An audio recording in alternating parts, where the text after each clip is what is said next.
Three Dogs, Billy's Echo in 1997, Deutronium in 2012 and Our Seabrook last year have completed the Mandurah Oaks WA Oaks double. Will Weston Sadie be the fourth when she contests the final of the Group 2 WA Oaks at Cannington on Saturday night? Hello, my name is James Broadhurst and welcome to the Wednesday Preview.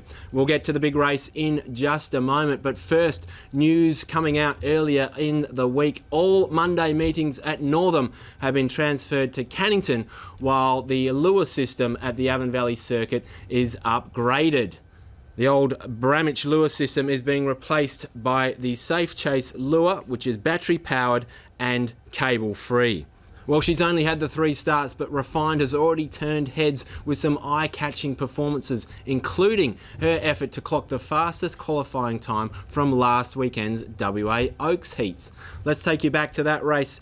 And from box 2, Refined doesn't have it all her own way early. She jumps pretty fairly here, but then has to work to get around I'm a Tiger at the turn. But once she finds the front, she's off and away. She goes on to win this one pretty comfortably in 30.05 to follow up from her previous run of 29.83. South Australian raider Sister Roberta eventually emerges from the pack and is able to take ground off the leader on the way to finishing second. Sister Roberta will no doubt benefit from the look at the track, but on this occasion she can't catch Refined. Which brings us to the field for the final, and as impressive as she's been, Refined will jump from a wide draw for the first time on Saturday, which will be a new challenge for her. Sister Roberta has landed the red, which gives her a big boost to her prospects. More on her in a moment. Aerodynamic Girl gets the same draw she won her heat from with box 2.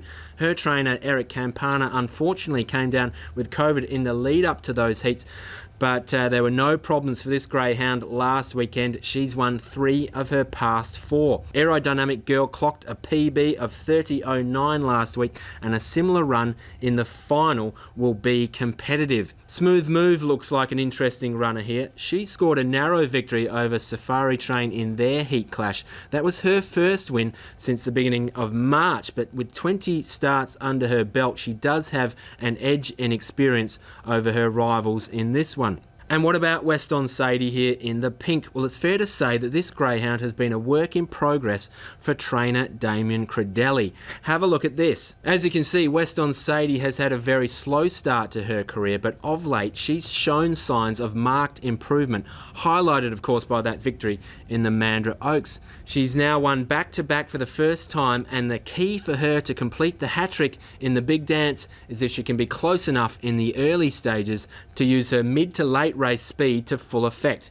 Here she is wearing the white stretch vest at the business end of her heat, swallowing up the South Aussie I'm Too Gifted in a blanket finish. Here come the West Aussies. Nova Nugget up on the outside, coming at it, Weston Sadie, and flying Little Miss Ava. Weston Sadie or Little Miss Ava, maybe Weston Sadie and Nostril. As mentioned, Sister Roberta has the pole in the final.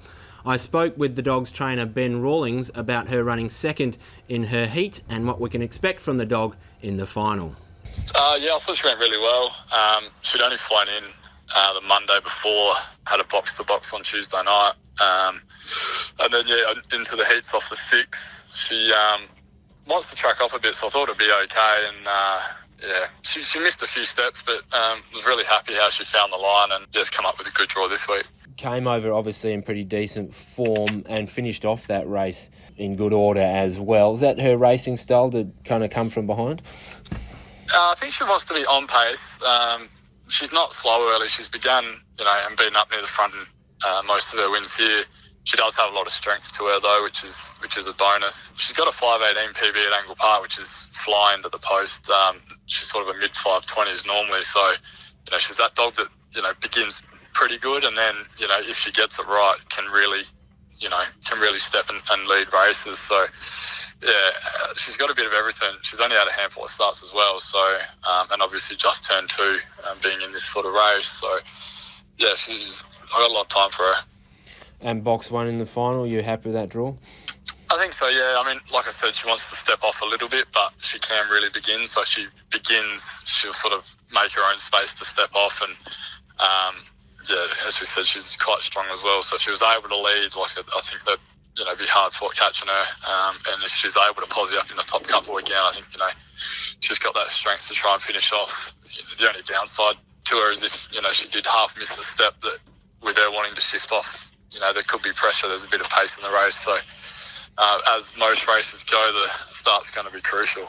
Obviously, the dog that beat us on Saturday night, Refined, it's only had a couple of starts, but showed it's got a fair motor. It's got the wide draw, so whether it can get over. I think a couple in the middle had a bit of early, and the two dog was quite impressive as well Saturday. So yeah, there's enough dogs there that can run, and she's going to have to be on her game to be getting the prize. Your other dog you sent over, I'm Gifted too, just ran out of, I guess, petrol tickets towards the end there, but otherwise looked pretty handy. She's sticking around for another run over here on Saturday. Expecting her just to be maybe just a little bit more match fit for that race on Saturday? Yeah, I'm hoping so. She's always been a bit steady on the way home. I didn't think she'd stop quite as hard as she did Saturday. She did have a bit of a freshen up coming into getting over there. Like she needs constant 500 running, or her bottom end drops away a little bit, and it sort of told at the end of the race. I think if she was in the heat after, she would have enough petrol tickets to get home, but that's racing. Couldn't get a flight this week that made sense, so yeah, she'll stay, have a 5th grade hopefully Saturday, and then both the girls will come home Monday.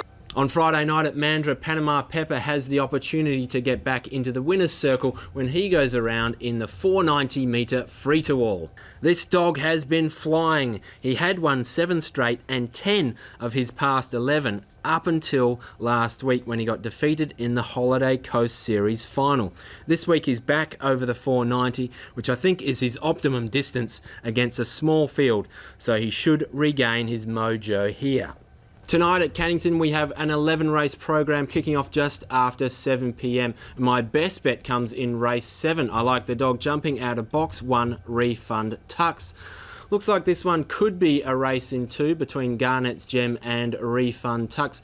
If Garnet's Gem jumps like he did a fortnight ago, Refund Tux might be in a little bit of trouble here, but Refund Tux should muster quickly, and that should push him up and put him within a striking distance in this one. That's what I'm hoping for anyway. So race 7, number 1, Refund Tux tonight at Cannington. That's pretty much all we've got for you. Hope to see you at the track. If not, we'll catch you next week on the preview.